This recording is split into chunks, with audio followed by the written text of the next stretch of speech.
coup de gueule de Donald Trump. Alors aujourd'hui, on précise, ce coup de gueule intervient alors que hier, le président américain avait annoncé hier soir un cessez-le-feu entre Israël et l'Iran, cessez-le-feu violé aussi bien par les deux parties dans la nuit. Et donc ce matin, le président américain s'énerve, on l'écoute. Israël a violé le cessez-le-feu. Ils ont tous les deux violé le cessez-le-feu. Israël, on avait à peine conclu le cessez-le-feu qu'ils ont largué un tas de bombes, des frappes comme je n'en avais jamais vu auparavant. Je ne suis pas content d'Israël. Vous savez, quand je dis maintenant vous avez 12 heures, vous ne bombardez pas dès les premières heures et vous ne larguez pas toutes les bombes que vous avez. Je ne suis pas content. Je ne suis pas content de l'Iran aussi, mais je ne suis vraiment pas content d'Israël avec ce qui s'est passé ce matin. Il y a peut-être un missile qui a été largué par erreur, mais je ne suis pas content. Vous avez deux pays qui se battent si violemment depuis tellement longtemps qu'ils ne savent même pas ce qu'ils sont en train de foutre. C'est compris ?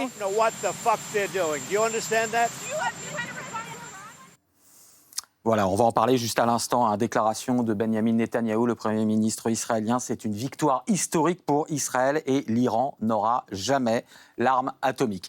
On en revient, Philippe Etienne, sur ce que vient de dire Donald Trump. C'est quoi ça ? C'est du Donald Trump tout craché. Vous l'avez bien connu, vous, en tant qu'ambassadeur. Alors, c'est la méthode Trump, c'est du Donald Trump, mais c'est quand même... Il parle d'Israël, et c'est quand même assez frappant de voir à travers cette déclaration une certaine relation avec Israël. On a l'impression que Donald Trump estime qu'il peut se permettre de traiter Israël comme d'autres présidents ne l'auraient jamais traité, parce que, sans doute, il estime qu'il a beaucoup soutenu Israël. Mais c'est quand même une relation un peu compliquée pour Israël. C'est un peu amour-haine. Parce que finalement, Israël, le Premier ministre fait bonne figure, il dit que l'Iran n'aura jamais l'arme nucléaire, mais on ne sait pas si les stratèges israéliens estimaient que le travail était fini. Et puis on peut penser que le potentiel nucléaire de l'Iran n'a pas été complètement détruit. Et c'est d'ailleurs maintenant, on va en reparler sans doute, une grande question pour la suite. Et donc là, Donald Trump impose le cessez-le-feu, il veut la paix, il voulait la négociation, et il impose assez brutalement ce choix à son allié israélien. Étienne, c'est la méthode Trump, ça, quand même. Oui, on tape, on la boit, mais ça marche. On est là au moment où il fait cette déclaration. C'est le moment où il s'en va donc, pour rejoindre le sommet de l'OTAN. Il est encore à Washington. Et d'une certaine manière, c'est le moment où chacun essaye de vendre « j'ai gagné ». À la fois les Iraniens, les Israéliens, mais aussi, évidemment, M. Trump, qui a pris quand même un énorme risque en ordonnant ses frappes sur les sites nucléaires iraniens. Et il voit que c'est en train de partir en sucette, si je puis dire, puisqu'il commence à y avoir des bombardements d'un côté et de l'autre. On sait qu'il y a eu aussi des conversations en coulisses, au téléphone, extrêmement rudes, avec les Israéliens et avec les Iraniens. Et donc ce coup de colère peut être une façon de dire vraiment arrêtez, une façon pour lui d'essayer de se rassurer en disant j'espère que le truc ne va pas déraper derrière parce que c'est que je joue quand même très gros sur cette histoire. Alors, on va juste aller prendre la température, justement, aux États-Unis, que vous connaissez très bien tous les deux. On va retrouver notre correspondante Camille Gutin. Bonsoir, Camille, en direct de Washington. Justement, vous avez entendu ce que disait Étienne sur le plateau. Comment réagissent les Américains ? Est-ce qu'ils trouvent que leur président a plutôt bien géré la crise ou est-ce qu'il y a encore des dissensions importantes sur cette question ? Oui, alors ici, Loïc, à Washington, les méthodes de Donald Trump divisent énormément et au sein même du camp présidentiel. Alors vous avez d'un côté ceux qui considèrent que la stratégie qui est d'utiliser la force pour mettre la pression et parvenir à un cessez-le-feu était une stratégie complètement brillante, c'était du génie pour certains. Et certes, Donald Trump ne respecte pas les normes classiques de la diplomatie, mais finalement, il a réussi là où d'autres présidents, notamment démocrates, ont échoué. On a même entendu des podcasteurs, des influenceurs très proches du président américain expliquer qu'il lui fallait lui donner le prix Nobel de la paix. Et puis de l'autre côté, vous avez certains républicains ultra-radicaux qui n'ont pas du tout été convaincus par ce coup de poker, qui considèrent que les méthodes sont beaucoup trop brutales et que tout cela peut nuire aux États-Unis, que ça peut encourager entre guillemets à des attaques terroristes sur le territoire américain et que le cessez-le-feu finalement n'est pas complètement stable et pas complètement acté. Ça, c'est du côté politique. Maintenant, si vous regardez les Américains, en grande majorité, sont plutôt sceptiques sur ces méthodes de Donald Trump. Selon un dernier sondage, certains considèrent même que Donald Trump aurait dû passer par le Congrès. Ils ne font pas totalement confiance pour prendre des bonnes décisions avec ces méthodes extrêmement brutales, extrêmement imprévisibles. Donc ici, j'ai envie de vous dire, Loïc, que la stratégie et les méthodes de Donald Trump divisent à peu près autant que sa personnalité. Merci Camille Gutin en direct de Washington. Juste avant qu'on en débatte sur ce que vient de dire Camille, je voulais juste vous remontrer à tous les deux ces images de quelque chose dont on a déjà parlé à nos téléspectateurs qui s'est passé il y a 5 ans. C'était en 2020, l'assassinat commandé par les États-Unis, opéré par les États-Unis du général Soleimani, un général iranien haut gradé des gardiens de la Révolution. Frappe ciblée. L'Iran avait riposté vraiment pour sauver la face, mais pareil en ayant prévenu les États-Unis de la frappe, et ça en était resté là. 5 ans après, Donald Trump répète finalement le même scénario. Est-ce que c'est un scénario quand même gagnant ? Alors, gagnant pour qui ? Parce que finalement, le régime iranien, quelle était sa priorité lorsqu'il a tiré ses missiles sur le Qatar, en prévenant, j'allais dire, tout le monde, en tout cas le Qatar ? Sa priorité, c'est sans doute lui-même, de se préserver, alors qu'il est vulnérable. Son ciel est ouvert. Et donc, effectivement, cela m'a rappelé exactement, comme vous le dites, la réaction à l'assassinat du général Soleimani, à la frappe qui a tué le général Soleimani, où le régime s'est senti obligé, pour des raisons de réputation, de réagir, mais en évitant une escalade qui aurait été dangereuse pour lui. Et finalement, le résultat était assez conforme à ce que, si mon interprétation est bonne, ce que voulait le régime de Téhéran. Puisque tout de suite, Donald Trump a salué le fait que cette réaction était très faible. Et donc, il a tout de suite embrayé sur la trêve. Cette trêve, ce cessez-le-feu, qui théoriquement va déboucher sur quoi ? En tout cas, le régime est affaibli, mais il est toujours là, le régime iranien. Son potentiel nucléaire, on le disait, n'est pas forcément annihilé. Maintenant, les Israéliens, les experts parlent de plusieurs années de retard dans le programme nucléaire. Et donc, le régime à Téhéran peut consolider, y compris par la répression d'ailleurs, sa position. Est-ce qu'il est d'ailleurs uni ? Ce qui est intéressant, c'est que la déclaration de fin des hostilités a été faite non pas par le guide, mais par le président iranien, qui n'est donc pas le numéro 1. Donc, ça aussi, c'est une inconnue. Donc, il y a beaucoup d'inconnus dans la suite de ce cessez-le-feu. Monsieur l'ambassadeur, en Europe, ces derniers mois, on a beaucoup entendu quand même la menace nucléaire iranienne se rapproche. L'AIEA a fait un rapport récent en disant qu'ils n'ont jamais été aussi près.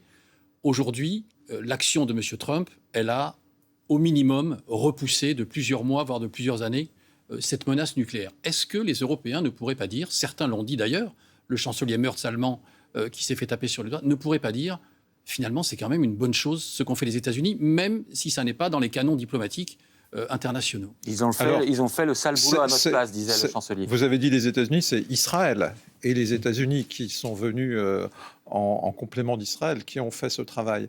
Bien sûr, mais l'accord de 2015 que la France à l'époque avait trouvé d'ailleurs trop faible, c'est ça l'ironie, ce sont les États-Unis qui imposent en 2015 un accord qu'après beaucoup de gens trouvent trop faible, y compris les mêmes États-Unis qui s'en sortent, évidemment c'est plus le même président, avaient obtenu une période transitoire de 10 ans. Donc on peut obtenir ce genre de résultat de différentes manières.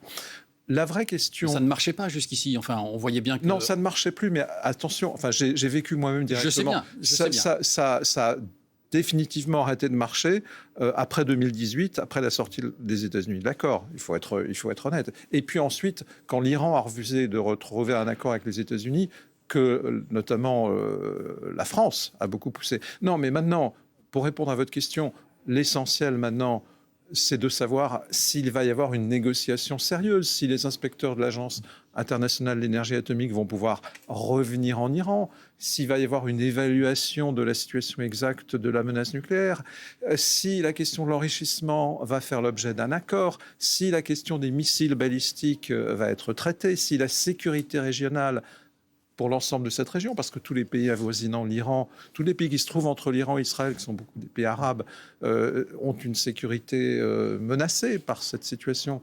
c'est ça maintenant qui va jouer. Au kilomètre zéro, je dirais, de cette nouvelle route, vous avez raison. Bien sûr, le programme a reculé. Donc ça, c'est une menace qui est un peu moins forte qu'elle l'était avant. Ça, c'est sûr. Cela dit, juste pour compléter ce que vous venez de dire, dernière minute, selon la chaîne CNN, les services de renseignement américains estiment que les frappes, en tout cas, n'ont pas détruit pleinement les sites iraniens.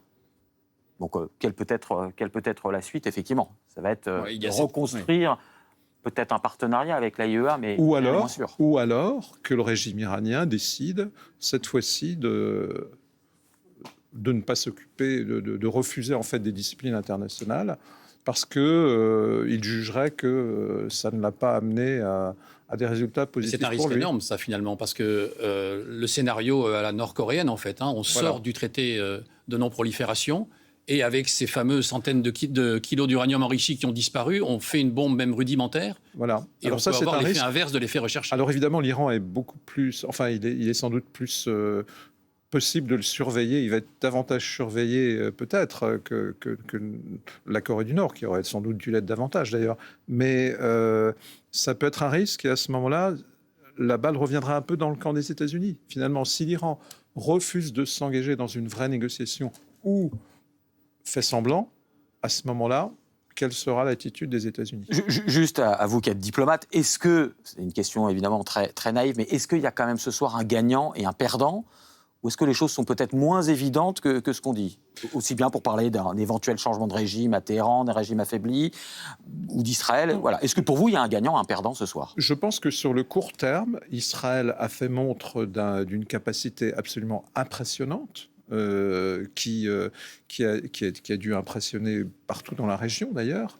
Par ailleurs, le président Trump a réussi à obtenir deux choses qu'il voulait obtenir, c'est-à-dire montrer sa force et ensuite montrer qu'il n'engageait pas les États-Unis dans un nouveau conflit. C'est ce qu'il avait promis en étant élu président. Et ce n'était pas évident d'avoir les deux à la fois. Donc, dans les deux cas, on peut dire qu'à court terme, ce sont des gagnants. Inversement, le régime iranien est très affaibli. Il a montré au monde entier son absence de capacité de résister, notamment à des attaques aériennes. Mais ça, c'est le court terme. Sur le plus long terme, il y a les questions que je posais avant, et je ne reviens pas dessus. Donc, c'est toujours pareil dans ce genre de processus, c'est toujours pareil dans l'histoire. Il faudra évaluer les choses aussi à plus long terme.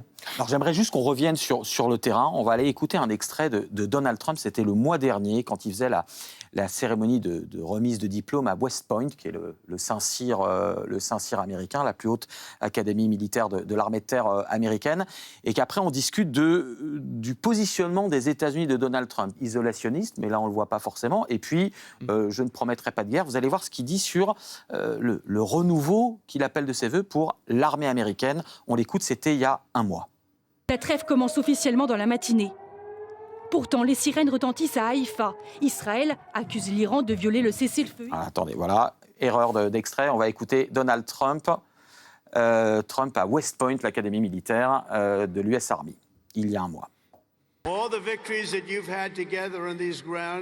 Toutes les victoires que vous avez recueillies ici sur vos terrains d'entraînement feront pâle figure en comparaison des monumentales victoires que vous récolterez lors de vos futures missions, puisque vous acceptez aujourd'hui cette charge d'officier des armées américaines. Et cette armée, nous l'avons mise en ordre de bataille, puisque je viens de signer un budget militaire de 1 000 milliards de dollars. Vous vous rendez compte? 1 000 milliards de dollars.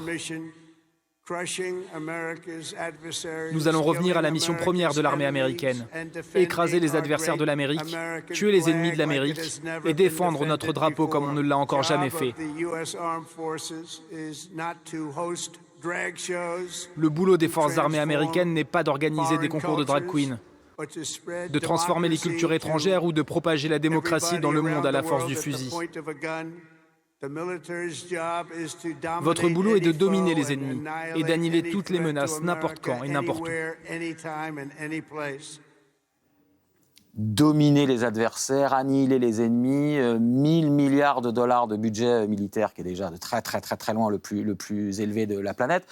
Donald Trump, c'est pas l'isolationnisme et le faiseur de paix. Mais non, mais je crois que ça a toujours été une erreur de décrire l'évolution des États-Unis comme une évolution vers le repli complet sur lui-même. Le refus que partagent les démocrates, d'ailleurs, de nouvelles aventures, de nouveaux engagements de l'armée militaire américaine sur des théâtres étrangers, c'est pas l'isolationnisme. Dans le cas de Donald Trump, on l'a vu, on a rappelé la frappe contre le général Soleimani il y a quelques années.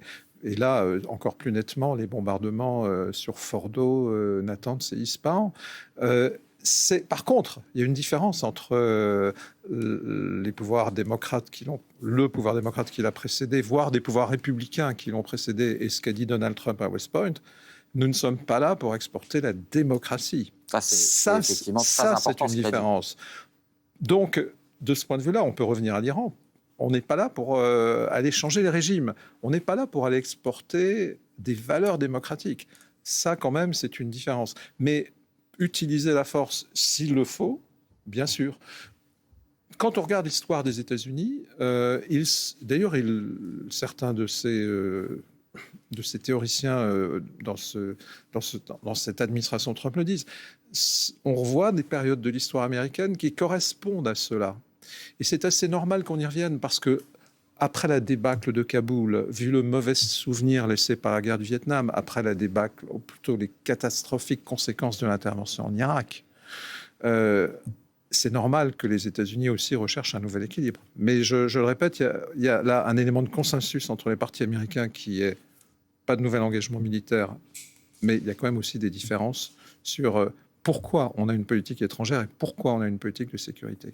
Étienne, est-ce que Donald Trump, finalement, trouve quelque part un juste équilibre? Il garde intact la puissance américaine, mais voilà, il montre qu'il ne va pas s'aventurer dans ces guerres sans fin pour des idéaux dont a pu faire l'Amérique. Comme le disait l'ambassadeur, évidemment, ça nous ramène au début des années 2000, au moment des opérations des néoconservateurs, qui étaient aussi des républicains, différents de Donald Trump, autour de George Bush et de Donald Rumsfeld, et qui pensaient qu'on pouvait instaurer comme ça la démocratie en envoyant des soldats. Le slogan actuel, c'est « Peace through strength », donc la paix par la force.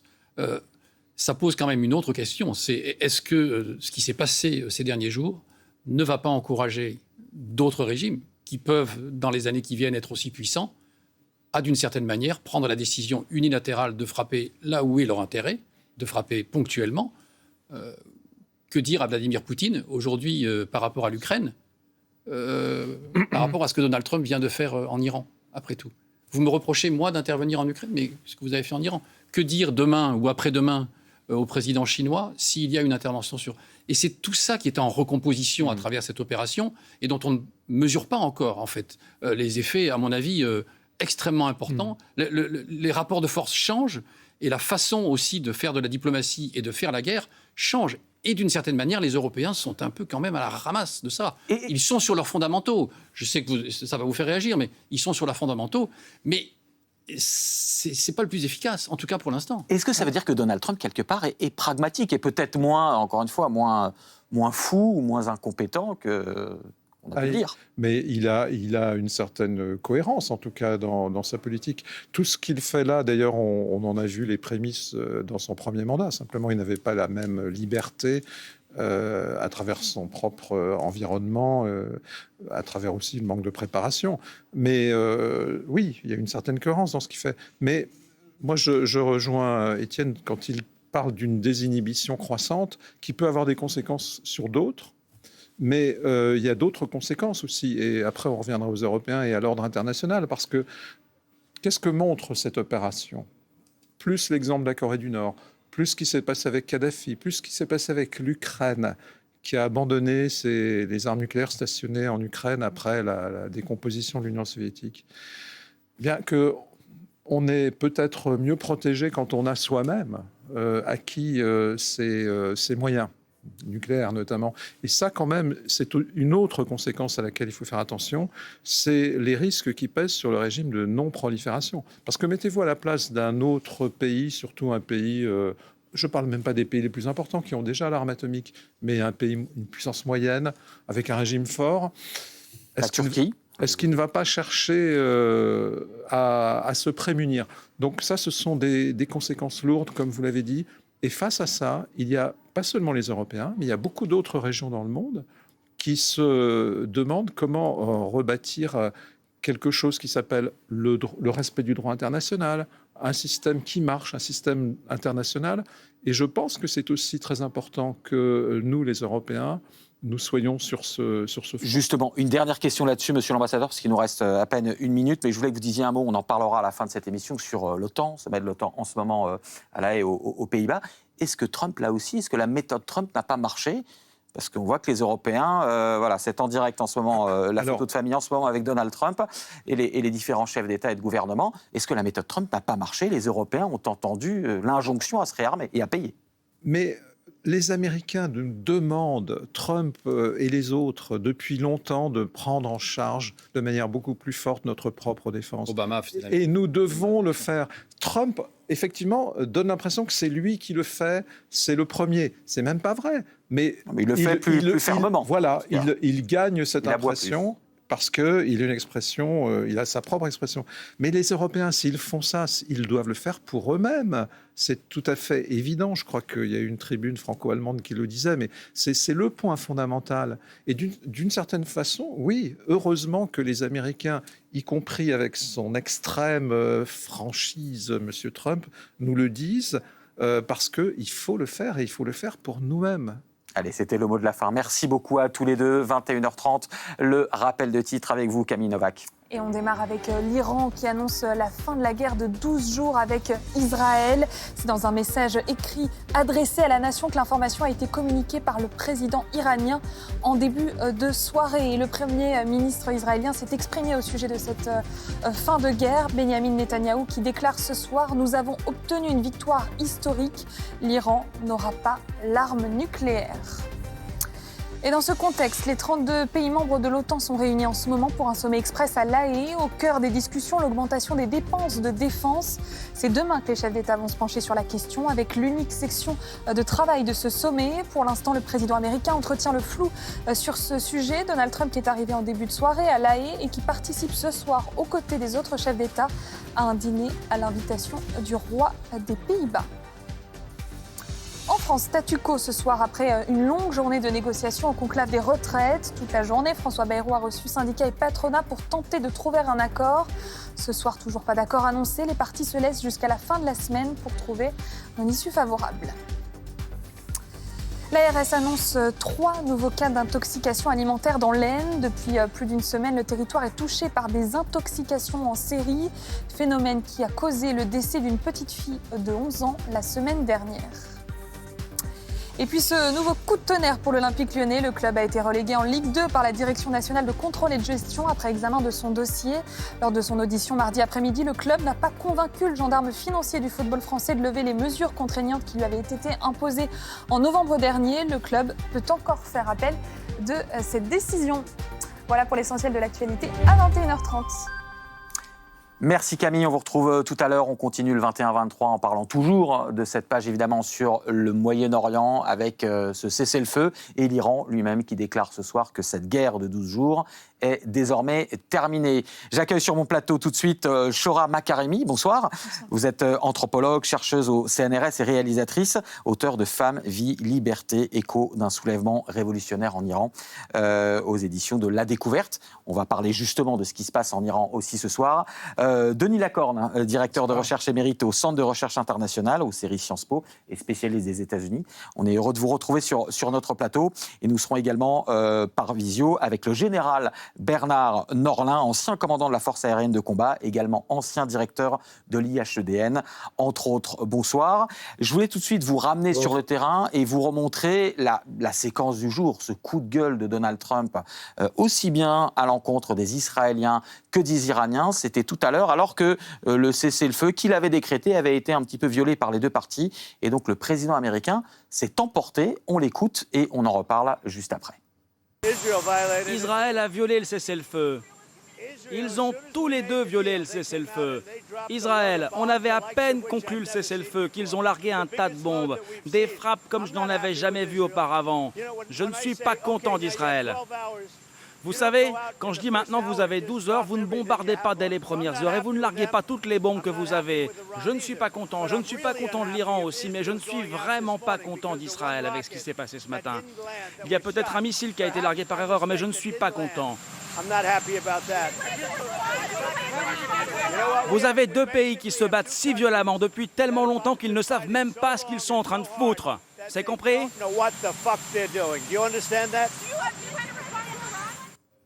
Deux pays qui ne savent pas ce qu'ils sont en train de foutre. Shoram Makaremi, bonsoir. C'est déclaration un peu à l'emporte-pièce dont est coutumier le président américain.